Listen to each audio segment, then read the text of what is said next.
الحمد لله رب العالمين والعاقبة للمتقين والصلاة والسلام على سيد الأنبياء والمرسلين اما بعد فاعوذ بالله من الشیطان الرجیم بسم اللہ الرحمن الرحیم۔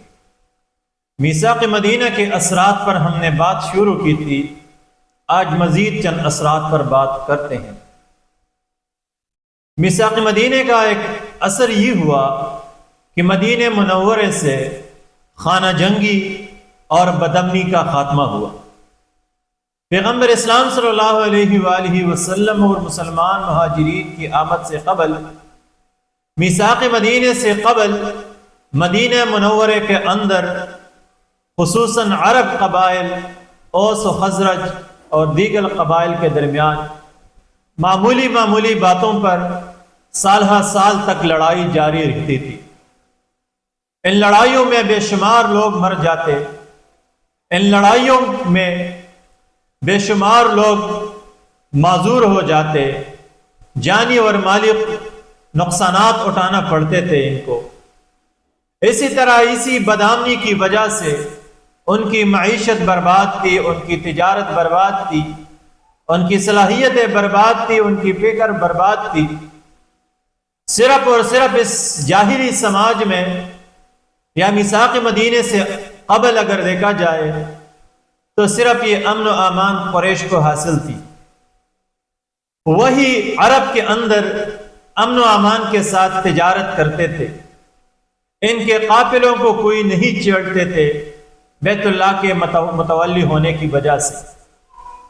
لیکن میثاق مدینہ کے بعد اور پیغمبر اسلام صلی اللہ علیہ وسلم نے اس کے بعد جب ارد گرد کے قبائل کے ساتھ معاہدات کیے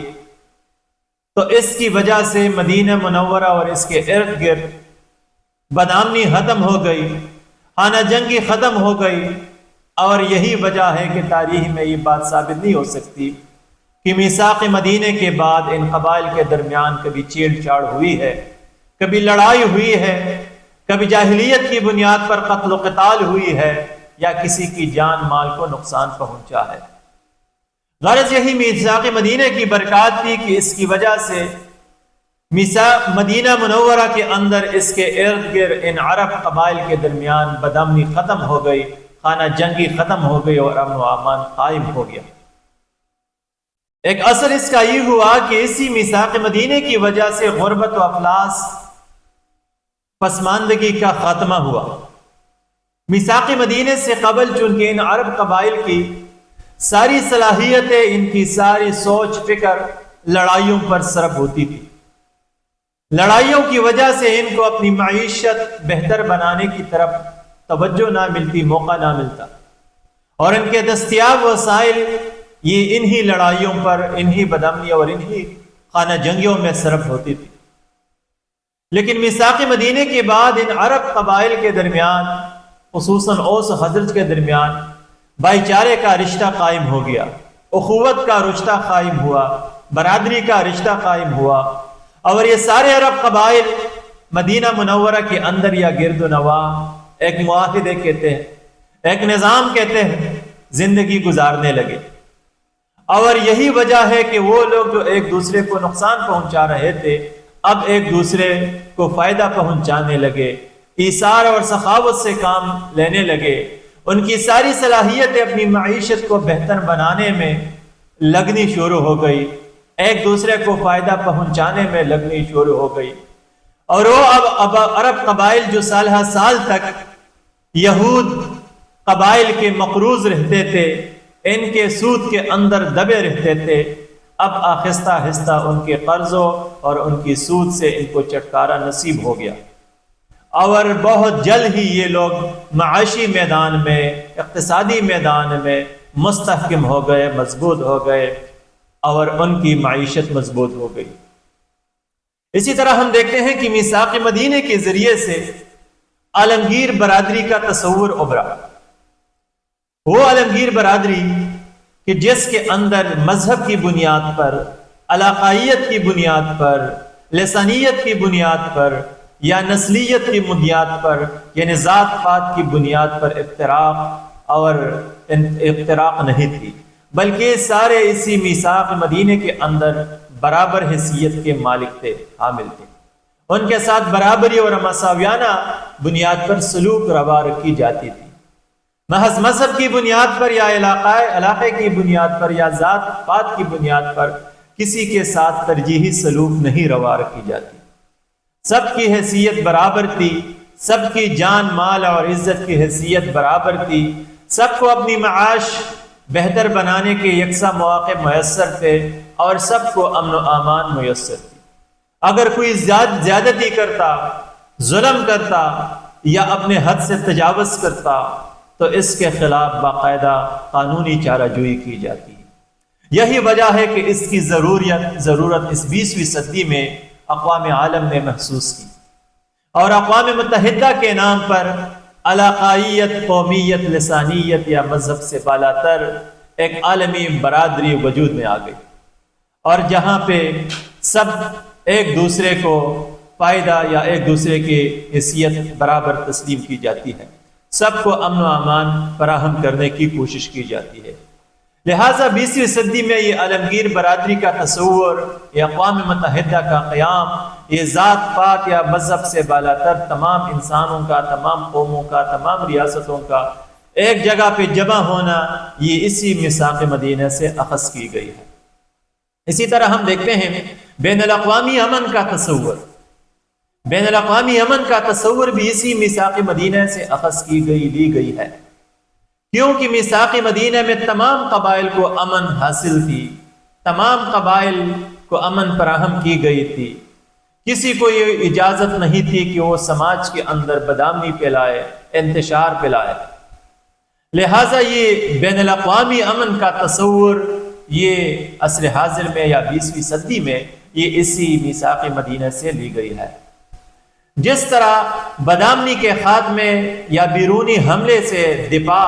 یہ تمام قبائل، وہ قبائل جو میثاق مدینہ میں شریک تھے، ان پر لازمی تھی کہ یہ سب ان کا دفاع کرے مدینہ منورے کے اور امن و امان کو یقینی بنائے۔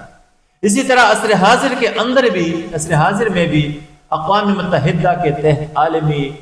امن فوج کا تصور ابھرا اور اس کا قیام ہوا۔ اسی عالمی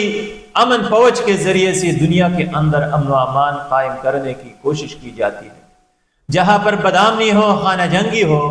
اسی امن فوج کے ذریعے سے، بین الاقوامی امن فوج کے ذریعے سے امن و امان قائم کرنے کی کوشش کی جاتی ہے۔ یہ جزا و سزا کا تصور یہ اسی میثاق مدینہ سے لی گئی ہے کہ میثاق مدینہ کے اندر یہ بات ذکر تھی، لکھی گئی تھی اور اس پر عمل کی گئی تھی کہ جو بھی زیادتی کرے گا اس کی حیثیت کو نہیں دیکھا جائے گا، ان کی طاقت کو، ان کے رتبے کو، ان کے مقام کو، ان کی شناخت کو، ان کی پہچان کو، ان کی حیثیت کو نہیں دیکھا جائے گا، بلکہ زیادتی کے مطابق ان کو سزا دی جائے گی،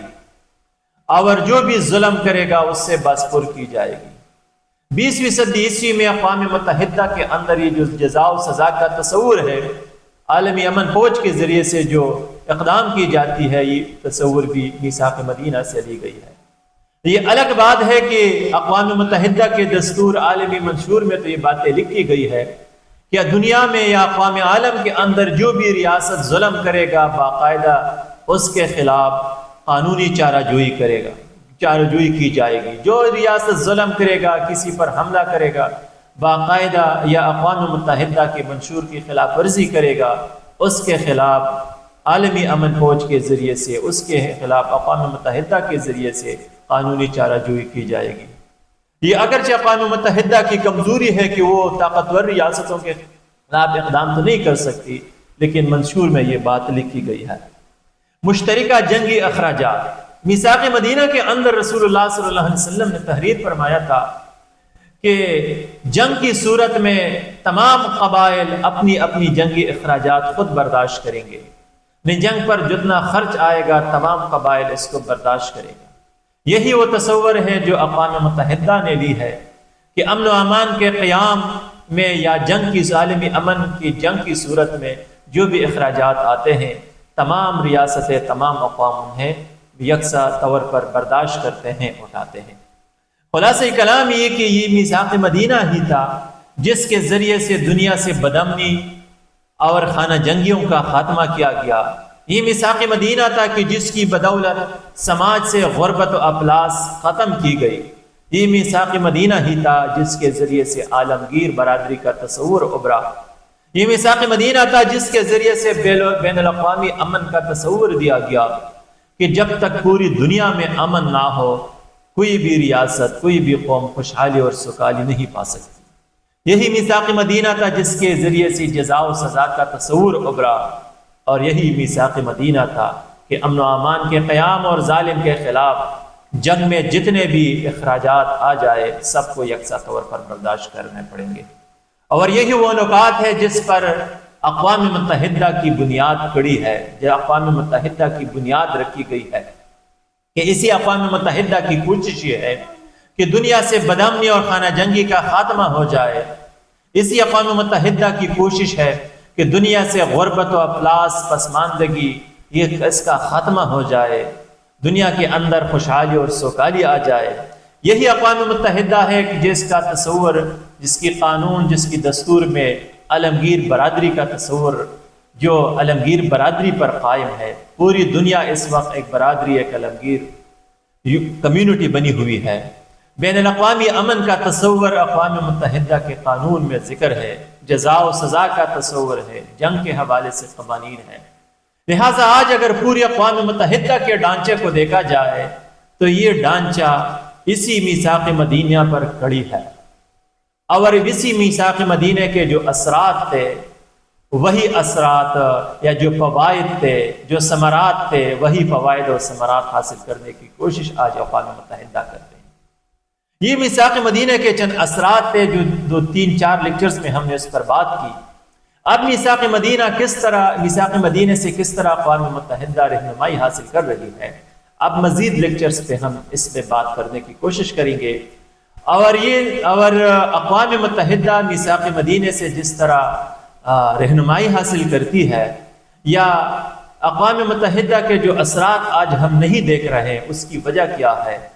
اس پر ہم تفصیل سے بات کریں گے آئندہ لیکچرز میں۔ رب کائنات سے دعا ہے کہ ہمیں میثاق مدینہ اور سیرت النبی صلی اللہ علیہ وسلم کو صحیح طریقے پر سمجھنے کی توفیق عطا فرمائے۔ وآخر دعوانا ان الحمد للہ رب العالمین۔